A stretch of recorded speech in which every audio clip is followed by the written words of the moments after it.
We just got confirmation that Codius is still being worked on, and in this video, I want to talk about exactly why this is such a big deal. There's a lot of people who have been wondering about Codius for a very long time now. Some people said it was dead. Some people said it was a secret project still being worked on. In this video, I want to talk about exactly what we know and why Codius even matters if we have things like hooks as well as other smart contract platforms like FLR. Guys, like always, your support means so much to this channel. Thank you to everyone who takes the time to like these videos and subscribe to the channel. These two simple things really do mean so much. Also, if you ever need a place to buy some XRP, make sure to check out my favorite exchange Uphold down in the description of this video. With that said, let's jump right into it, and I hope you guys enjoy the content. So with so many different smart contract applications out there and different XRP DeFi opportunities around the corner, I think we've really lost sight of why something like Codius really matters.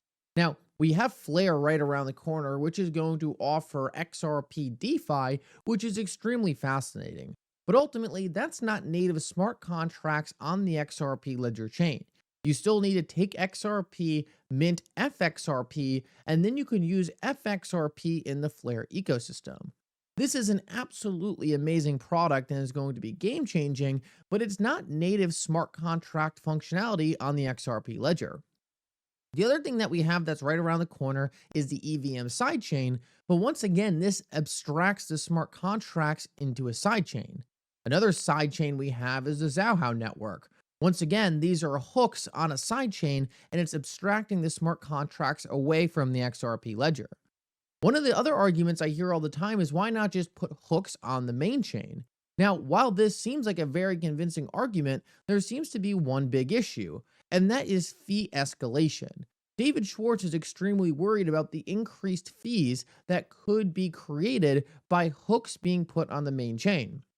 Now, the biggest argument against that right now is, well, the fees are still extremely cheap right now. Even with fee escalation, the fees are still fractions of a cent, so why does it really matter? And in my eyes, it just goes to what Ripple sees for the big picture for the XRP ledger. David Schwartz and the other people at Ripple clearly seem to think that the transaction volume running over the XRP ledger is going to be greatly increased.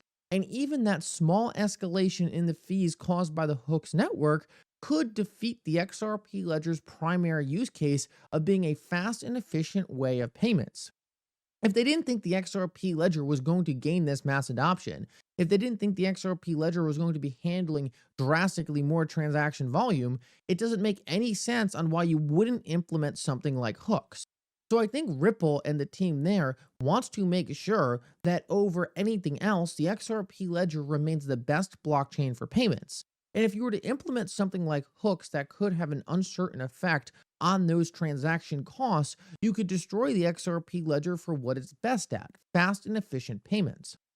There are so many blockchains out there, as we've talked about, that can offer smart contract functionality abstracted away from the XRP ledger, and there's even more blockchains out there that have their own native forms of smart contracts. And it's pretty much just a race for who can attract the most users and who can have the best smart contracts.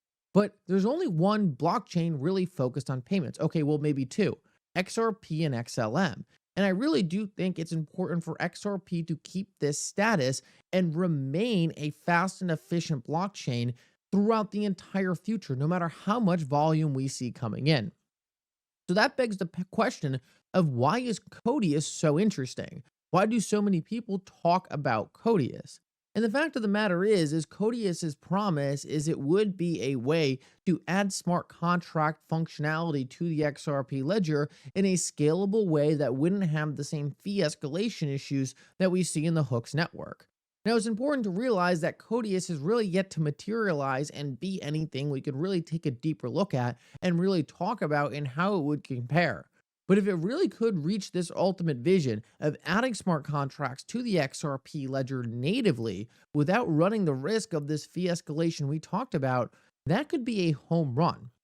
Now, the main reason we really want to see things like smart contracts on the XRP ledger is it adds programmability we're just simply lacking right now. We can add native features to the underlying blockchain. We can amend certain features into the XRP ledger blockchain. This is essentially what we saw with the automated market maker. But if we had smart contract functionality, we would be able to iterate a lot faster and create more customizable use cases for XRP and the XRP ledger. Now, this is great, but if you do this and defeat the purpose of the XRP ledger being fast and efficient for payments, well, then you could end up just killing the XRP ledger as a whole and make it undifferentiated in a market that is extremely crowded. In my opinion, I would much rather see something like Codius developed to allow smart contracts to be able to be implemented in a way that wouldn't defeat the native use case of the XRP ledger, which is payments. And that's why I think this is so significant and so important to so many people. There is no question that XRP is going to have plenty of DeFi opportunities. And I don't think it makes sense to risk the functionality of the XRP ledger for something like DeFi. Let me tell you why. You're always going to be able to use your XRP on other chains. You're always going to be able to take your XRP, move it to another chain, and essentially use that value to create investment opportunity. We talked about this earlier in the video with something like FLR. You don't need the XRP ledger to natively have these DeFi opportunities to be able to use your XRP in FLR's DeFi ecosystem. With things like Axelar rolling out, these opportunities are only going to become more prevalent. You're going to have more and more ways to use your XRP on other chains that are specifically meant to be able to use XRP in these environments. But it doesn't make sense to make it so XRP on the XRP ledger thus sacrifices itself for repetitive opportunities that can already be achieved on other chains. So that's why I think Codius is so interesting to so many people. Is there actually a way to create smart contract functionality that doesn't have a lot of the fee escalation issues that we've seen in times prior? And I think this is what's so fascinating. Now, the other very interesting discussion here is whether or not it makes sense to wait for something like Codius, because there are two very different forms of thinking here. One form of thinking is, hey, you just start building, you just start iterating and deal with the issues later. Ultimately, you will fix the fee escalation issue if hooks was implemented. Ultimately, you will find ways to make the chain more efficient and deal with some of the things we talked about. The other way of thinking is you never want to risk the underlying functionality of the XRP ledger, and instead you just want to wait, move slowly, and wait for the market to develop fast enough to implement things in a way where they're going to be a lot more sustainable over the long term. And I think you can use Ethereum as a great example of why both approaches have their pros and cons, right? Ethereum essentially said, let's build fast and break things. Now they're switching the underlying consensus of the entire network. That's a 10-year upgrade. And they have a blockchain with a ton of adoption, a ton of value, but the chain really doesn't work that well, right? It's slow, it's inefficient, it has all these issues in terms of fees. Essentially, it's become to a certain level unusable for a lot of people. The XRP ledger, on the other hand, has had a problem getting a lot of retail adoption. There really hasn't been a lot of people running to use the XRP ledger until very recently. And a big reason for that is it didn't have the full functionality that Ethereum has had. But in the meantime, the XRP ledger now looks a lot better for being a chain that a lot of people can adopt and use in the future because it didn't implement a whole bunch of things that ultimately hurt the long-term viability of the chain. In other words, they took a much slower approach. And while that hurt the overall growth of the chain, it made it a lot more sustainable and a lot more customizable to be able to add better solutions in the future.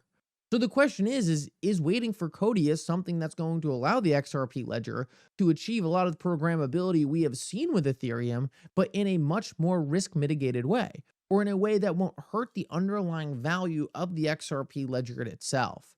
That is the big question being asked there, and unfortunately, I don't think there's a good answer yet.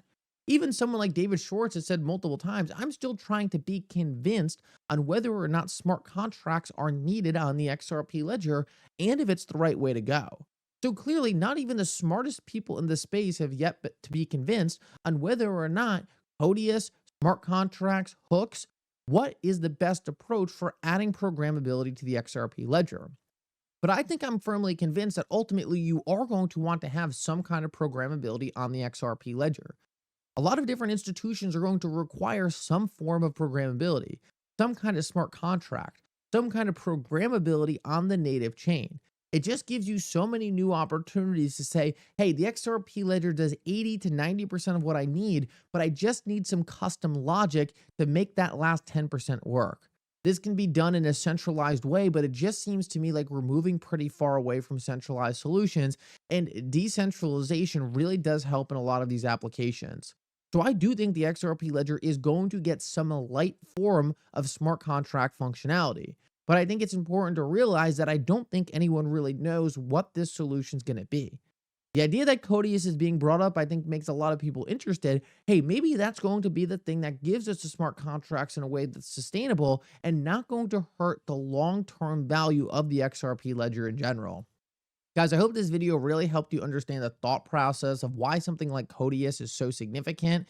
We still don't have a lot of details on exactly what Codius is, exactly how it works, or how it's going to be implemented. It's a very secretive project, but I hope this at least helps you wrap your head around why these discussions are so insignificant, especially in comparison to a lot of the things we already have in the market today. Guys, thank you so much for coming. I hope you enjoyed this update, and for now, Mickle out.